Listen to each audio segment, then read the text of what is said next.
აბის და მე და თქვენ არ მშვიდობის, მოგესალმებით ყველას. ვაგრძელებთ რა თქმა უნდა დილის პალიტრას. დღეს განსხვავებული ფორმატით ვართ ეთერში, იმიტომ რომ სულ რამდენიმე საათი რჩება და ახალი 2025 წელის შემოაღებს კარს და ჩვენ შესაბამისად დილიდან ვართ თქვენთან ერთად და ვცდილობთ რომ ის განწყობა რაც ახალ წელს თავისთავად ისედაც მოდის, კიდევ უფრო ავამაღლოთ და კიდევ უფრო მრავალფეროვანი გავხადოთ. რა თქმა უნდა, დღევანდელი ეთერი განსხვავებულია, მიუხედავად იმისა, რომ დღეს არ არის სამშაბათი. თქვენ კადრში ხედავთ, რომ გულო გარმელია ჩვენთან ერთად არის, მისი ყველასთვის კარგად ნაცნობი რუბრიკა მკურნალი, რომელიც დილის პალიტრის განუყოფელი ნაწილია უკვე სამშაბათობით. ნამდვილად გულოს დღესაც მივესალმებით და ის თავად წარმოგვიდგენს სტუმრებს, რომელიც ახალწლო ეთერში დღეს ჩვენთან ერთად იქნებიან. დილა მშვიდობის. მოგესალმებით, დილა მშვიდობისა, მივესალმებით ჩვენს მაყურებელს, ვულოცავთ ამდე 2025 წელს, ცოტა ისეთი შაბლონურად თუ რაღაცნაირად ტრაფარეტული სიტყვა და ალბათ თან როდესაც მკურნალის წამყვანი ვარ, მაგრამ ჯანმრთელობა არის ყველაზე მნიშვნელოვანი, რა თქმა უნდა და ჯანმრთელობასთან ერთად ის ადამიანური ურთიერთობები, საყვარელი ადამიანები გვერდით დიდხანს ყავდეს, ჯანმრთელი ყავდეს, სოციალური ყავდეს და მშვიდობა იყოს, აი ამას გისურვებთ ყველას. თან რაღაცნაირად სიმბოლური არის შენც რადიო პალიტრაში სამედიცინო გადაცემის წამყვანი ხარ და მე და შენ განსაკუთრებულად გვიყვარს ექიმები ამდენწლიანი ურთიერთობით. დღევანდელ ჩვენ სტუმრებს რაც შეეხება, მე მგონი წარდგენა არც ჭირდებათ ირაკლი პაპასკუა, ექიმი, ფლებოლოგი, ქირურგი და მანანა მგალობლიშვილი, ექიმი, რეპროდუქტოლოგი არიან ჩვენთან ერთად. მე ესე მინდოდა თქმა რომ განსაკუთრებულად დამოკიდებულება ვინცეც მაქვს თქო ის ექიმები გამოვარჩიეთქო, მაგრამ სუბიექტური არ ვარ, ყველა ძალიან მიყვარს ის ექიმი, ვინც ჩვენთან მოდის.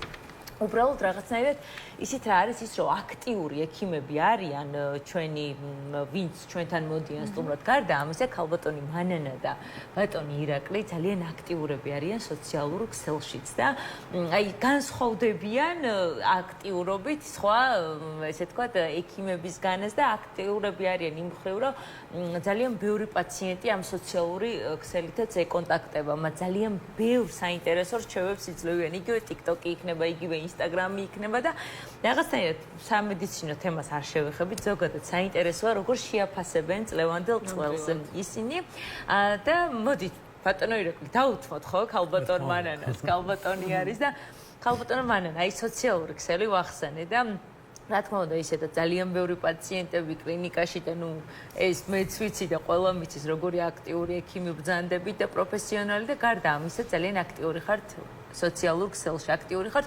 პროფესიული კუთხით აქტიური ბრძანდებით. როგორ შეაფასებდით 2024 წელს და თან ძალიან ბევრს დადიხართ რეგიონებშიც და რამდენად მნიშვნელოვანია თქვენი სიარული რეგიონებშიც და იმ პაციენტებთან კონტაქტი უშუალოდ. იმდენი კითხვა დამისი თავის საიდან დავიწყო. ალბათ ჯერ ვიტყვი რომ ზოგადად ყოველი დღის მადლიერი უნდა იყოს ადამიანი და მეც მადლიერი ვარ ყოველი დღის და რასაკვირველია 2024 წლის ცხადია იყო ბევრი სირთულე, მაგრამ იყო ბევრი წარმატება და საერთოდ წარმატება მიღწევა ეს არის სირთულეების დაძლევა, სხვა არაფერი. და რაც შეეხება ამ სოციალურ ქსელს, მე ვიტყოდი რომ გარდა იმისა, რომ მე ვარ პრაქტიკოსი, ანუ კლინიცისტი ექიმი, გარდა აი ეს სოციალური ქსელები ჩემთვის არ არის, აი ესე ვთქვათ, ჰობი, უკვე თავიდან იყო, მაგრამ ეხლა არის ჩვეულებრივი სამუშაო.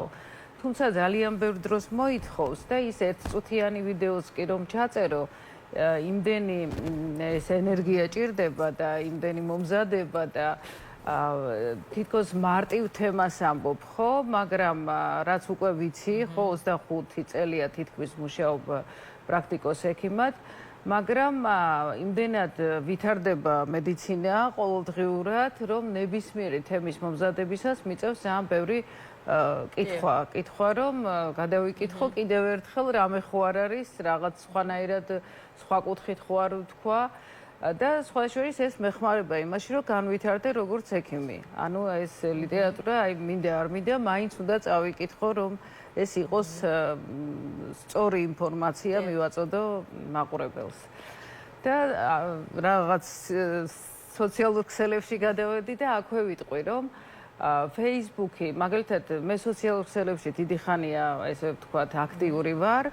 პირველად როცა დავიწყე Facebook-ზე, მაშინ ძალიან ცოტა ექიმი იყო, არ მახსოვს, მაგრამ ესე კრიტიკულად უყურებდა ხალხი, რომ როგორ შეიძლება ექიმი იყოს ლაივში, ხო? ეხლა სასაცილო ამას რომ ამბობთ, თითქოს არც მჯერა, მაგრამ ნამდვილად ასე იყო და ბევრი კრიტიკული ესეთი მიდგომა იყო ამასთან დაკავშირებით. მაგრამ შემდეგ უკვე როცა TikTok-ი შემოვიდა, ნუ რამდენიმე წელია, ყველაზე ახალია, მე მგონი, იქაც როდესაც დავიწყე ვიდეოების დადება, იქაც ძალიან ბევრი კომენტარი იყო, ესეთი ცოტა აგრესიული იმ მხრივ, რომ ექიმს რა უნდა TikTok-ში ეს ჩვენი გასართობი თითქოს შევიჭერი მათ სივრცეში, სადაც მარტო გართობა უნდა იყოს. მაგრამ ამასაც დაეჩვია ხალხი და იმდენად ბევრი პოზიტიური კომენტარია და არა მარტო კომენტარია, აი ქუჩაშიც რომ მივდივარ, რა ვიცი, თითქმის არ არის დღე რომ გავიარო ქუჩაში, ვინმე არ მითხრას რომ მე თქვენ ეს უკავშირი ალბათ რაღაცა სტიმულსაც გაძლევთ, ხო, რომ კიდევ აუცილებლად ამის გარეშე ალბათ ვერ შევძლებდი, იმიტომ რომ საკმაოდ ბევრი ენერგია უნდა და ბევრი დრო. აი ესეთი აქტიური ექიმიც ნიკა როგორ შეაფასებდი 2024 წელს თან გარდა იმისა რომ რამოდენიმე კლინიკაში აქ მუშაობს აქტიურია როგორც ექიმი და ასევე როგორც ექიმი იგივე აქტიური არის იგივენაირად პროფესიული კუთხით სოციალურ ქსელში იკა ძალიან ბევრ პაციენტს ეხმარება, რომელიც ცხოვრობს ოკუპირებულ ტერიტორიაზე. აი ამიტომ გამოვარჩიე ეს ადამიანი ეხმარება როგორც იქ, ასევე იქიდან ჩამოსულ პაციენტებს და უამრავი სიკეთე აქვს უსასყიდლოდ გაუკეთებია და აკეთებს დღესაც მათთვის ოპერაციებს და სწორედ ამიტომ არის ესე თქვა საპატიო სტუმარი დღეს ჩვენთვის, ჩვენს ოკუპირებულ აფხაზეთს გულისხმობ ამ შემთხვევაში. როგორი იყო 2024 წელი რო შეაფასა და ძალიან დიდი მადლობა რომ ხართ დღეს ჩვენთან ერთად. მოგესალმებით, ძალიან დიდი მადლობა მოწვევისათვის. მე მინდა დავიწყო იმით რომ კიდევ ერთხელ გილოცავთ ყველას დამდეგ ახალ წელს. და ჩემგან და ქალბატონ მანონასგან ვინაიდან მოდის მწვანე გველის წელი, ამიტომ ვირჩიეთ მწვანე საჩუქარი, მაგრამ ეს საჩუქარი არის უშუალოდ არის კავშირში სილამაზესთან, ჯანმრთელობასთან და ამიტომ ჩვენ ავარჩიეთ ესეთი მწვანე ქალღმერთი, რომელიც არის სიმბოლო ჩვენ გვინდა რომ ეს დარჩეს თქვენთან სტუდიაში, კიდევ უფრო ბევრი წარმატება გისურვოთ. აი ეს საუკეთესო გადაცემები და საუკეთესო ეთერები. ძალიან დიდი მადლობა ირაკლი. აი ეს ჭვიალა, ბედნიერი ყოფილიყავით და ულამაზესი ყოფილიყავით მუდმივ. დიდი მადლობა. შეიძლება 2024 წელს, ну, რა თქმა უნდა, როგორც ქალბატონმა, ძალიან ბევრი გამოწვევები იყო. ყველა მხრივ, რა თქმა უნდა, ქუჩაში ხდება აგრესიული ადამიანიც და პირიქით მადლიერიც, იმიტომ რომ დღესდღეობით ეს მართლა არ არის არც ფუფუნება და არც რაღაც ну, თუნდაც ეს რეკლამა რო ვთქვათ, ხო, მაგალითად ჩვენ თვითონ უნდა გავიპიაროთ ჩვენი თავი, იმიტომ რომ უნდა მივაწოდოთ მხოლოდ იმ თვალსაზრისით, რომ მივაწოდოთ პაციენტს სრული და სწორი ინფორმაცია. ზოგჯერ მაგალითად თუ მაგალითად მუშაობ დიდ კლინიკაში, შეიძლება იყოს ძალიან ბევრი თანამშრომელი და ბოლომდე ვერ ფლობდეს ის ადმინისტრატორიც, თუნდაც იმ ინფორმაციას რა სერვისს აწოდებ შენ პაციენტს, რა შესაძლებლობები გაქვს და ამიტომ შენ გჭირდება ამისთვის ბევრ რაღაცის ინფორმაციის მიწოდება. ამიტომ ვწერთ ზუსტად ამ ვიდეოებს, ჩვენ არ ვართ პროფესიონალები და ამიტომ შეიძლება დაგჭირდეს რამოდენიმეჯერ დუბლის ჩაწერა, მაგრამ მაქსიმალურად ვცდილობ, რომ ეს ვიდეო იყოს ძალიან პატარა და მოკლე და ამ პატარა მოკლე ინფორმაციით მივაწოდოთ ზუსტად ის რაღაცნაირი კი. ნუ ეს არის ალბათ ჩვენი გამოცდილებიდან, იმიტომ ჩვენ ეს არ გვისწავლია და არავის არ დაუკონკრეტებია როგორ უნდა გააკეთო. უბრალოდ იმის მიხედვით მე როგორ კომენტარებს ღებულობ, როგორ ნახულობენ ადამიანები, ქუჩაში როგორ გცნობენ და როგორ მოდიან ამბობენ, აი ჩვენ ვნახეთ ეს და იმიტომ მოვედით ჩვენ თქვენთან. ამასაც ჩვენს აზრით აქ თავი ინტერესი იგრძნობა, იმიტომ რომ ვიდეოები ძალიან პოპულარულია, ძალიან ბევრი ნახვა აქვს, ესეთი უკავშირი ძალიან დიდია და ალბათ თქვენც რომ არ ხედავდეთ ამ ყველაფერს, აღარც გექნებოდათ სურვილი ამ ყველაფრის გაგრძელების. კი ბატონო, და რა შეეხება ოკუპირებულ ტერიტორიას, ზუსტად ეს ვიდეოებიც იქაც უყურებენ და შეიძლება იქიდან უფრო მეტი პაციენტი ჩამოვიდეს. თუ ვიღაც ვერ ჩამოდეს, ჩვენ ვცდილობთ ჩვენ დავიხმაროთ.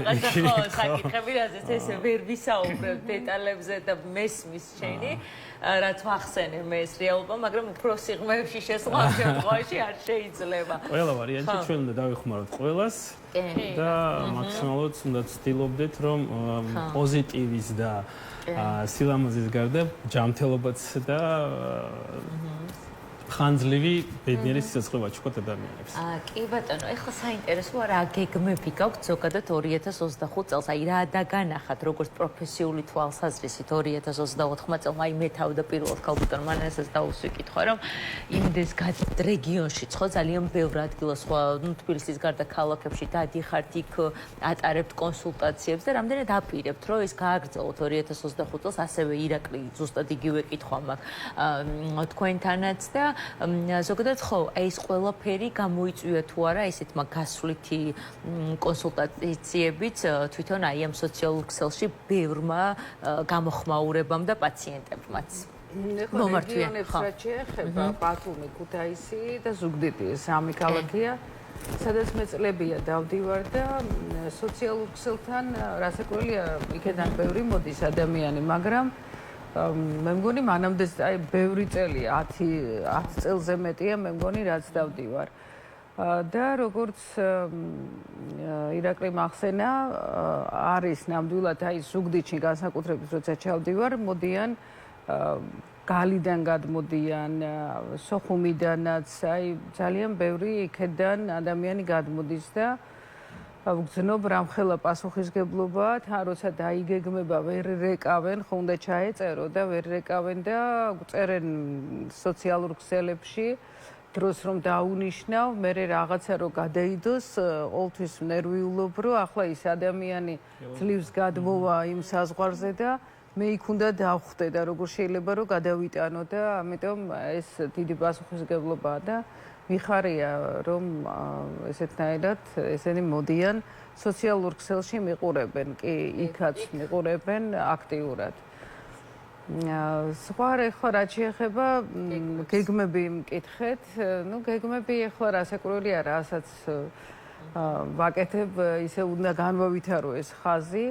ჩვენი კლინიკა რომელიც უკვე ჩვენი მთავარი მიმართულება არის რეპროდუქცია და გინეკოლოგია, თუმცა სხვა მომსახურებებიც განვავითარეთ ამ წლის განმავლობაში და ვაპირებთ კიდევ ეხლა ესე ზუსტად გეგმაზე საუბარი არ მიყვარს, იმიტომ რომ ну რაღაც არავისთან არ ვიხარს საუბარი, მაგრამ ნამდვილად ვაპირებთ სხვანაირად ვერც იქნება, უნდა განვითარდე. მე მგონი ახლა თუ არის, რომ გადავიდეთ უფრო ისეთ კითხვებზე, სადღესასწაულო კითხვებზე. ნუ ესეც კი იყო, მაგრამ მაინც პროფესიის ირგვლივ ტრიალებდით. ხო, საინტერესო არის, როგორ ემზადებით თვითონ ამ დღესასწაულისთვის. რამდენად გიყვარს, ნუ მე მყავს გვერდით ირგვლივ ისეთი ადამიანები, რომლებიც დიდად არ გიждდებიან, არც ახალ წელზე, არც ნაძვის ხის აწყობაზე და არც ახალ წელ დეკორაციაზე. რამდენად გიყვართ ეს დღესასწაული და როგორ ემზადებით? რაღაცნაირად რომ და ყველაზე საინტერესო რაც არის, ხო ვეკითხებოდი ზუსტად შემოსვლამდე ირაკლის, რომ საერთოდ ისვენებ თქო ამ ახალ წელს თქო და მითხრა რომ სადღაც 2-3 დღე მაქვს დასვენება და აი ამ შემთხვევაში როგორ ახერხებთ თუნდაც ახალი წლის პერიოდის ისე გატარებას, როგორც თქვენ გინდათ. ну მე დავიწყებ ალბათ, იმიტომ რომ მე ძალიან მიყვარს ახალი წელი, ну თუნდაც ბოლო 23 წელი, იმიტომ რომ ჩემს ვაჟიშვილს 1 იანვარს აქვს დაბადების დღე. და ამიტომ ჩვენთვის ეს არის ძალიან დიდი ზეიმი, ვილოცავ. გაიხარეთ, მადლობა დიდი. რაც შეეხება დასვენებას, ჩვენ 31-ში ვემზადებით 1 იანვარს, ხვდებით ყველა სტუმარს, ვინც მობრძანდება ჩვენთან სახლში, ყოველთვის ველოდებით და დიდი სიამოვნებით მივიღებთ ყველა. 2-დან უკვე ვიწყებთ ჩვეულებრივ რუტინას, 3-ში გასვლა გვაქვს ბათუმში, ისევ რეგიონში. და რაც შეეხება გეგმებს, როგორც ჩვენ თქვით, არაფერი აბსოლუტურად არაფერი არ იცვლება, უბრალოდ მოვისურვებთ ჩვენს თავისთვის. ეს გეგმები უფრო მეტი და უფრო კმაყოფილი პაციენტი ჩვენ ვისაც შევძლებთ დიდი სიამოვნებით დავეხმარებით და ყველას კიდევ ერთხელ ულოცავ დამდეგ ახალ წელს და ბედნიერებას ულოცავ მთლიან საქართველოს. ქალბატონო, თქვენ შემთხვევაში რაც შეეხება როგორ ვემზადებით, ეს ოჯახური დღესასწაულია და სახლში ხვდებით ჩემი ოჯახის წევრები. სხვათა შორის მას იქიდან გამომდინარე რომ დრო არ მაქვს მე სახლში არ ვაკეთებ სადილებს, მაგრამ ეს ის დღეა, როდესაც მეც ვაკეთებ რაღაცა სახლში და ძალიან მიხარია, ზოგადად მიყვარს საჭმლის კეთება და სხვა შორის განსაკუთრებული მეგრულ კერძებს, ხო? ხო, კი, ვაკეთებ ხომს, ხაჭაპურს და სხვა შორის გაგიკვირდება და ჩემი მეუღლე აკეთებს ყოველ ახალ წელს არაჩვეულებრივ გოზინახს და საცივს. გადანაწილებული გვაქვს და ნუ რაღაცა კიდე უცნაურ რაღაცებს ახალ კერძებს ვიგონებთ და ვუყურებთ და რაღაც აი ესეც ერთგვარი გართობა. ყველა ერთად ხვდებით, ჩემი შვილები, შვილიშვილი და რა ვიცი, ძალიან ესეთი სახალისო დღესასწაულია, მაგრამ ვისვენებ მთელი ერთი კვირა. ხო და მე ვთვლი რომ დავიმსახურე რომ ერთი კვირა როგორმე დავისვენო. აიქ შენ ხო არ მზადებ რა კერძს თუ მხოლოდ დაგემოვნებით და ერთად შორის ვიცი ძალიან ბევრი კერძი და გამომდის კარგად ამბობენ რომ კარგად გავაკეთე. კარგია, მაინც ეს ძალიან ოჯახური დღესასწაულია და ყველა ცდილობს რომ რაღაცნაირად ჩაერთოს ამ საოჯახო ფუსფუსში. დიდი მადლობა რომ გიყავით ჩვენთან ერთად. გილოცავთ დამდეგ 2025 წელს ჯანმრთელობას გისურვებთ პირველ რიგში. ძალიან დიდი მადლობა რომ ზრუნავთ ჩვენზე და მიხარია რომ ჩვენს ქვეყანას ესეთი პროფესიონალი და კარგი ადამიანი ექიმები ყავს. ნამდვილად საამაყოდ აქვს ჩვენს ქვეყანას საქმე.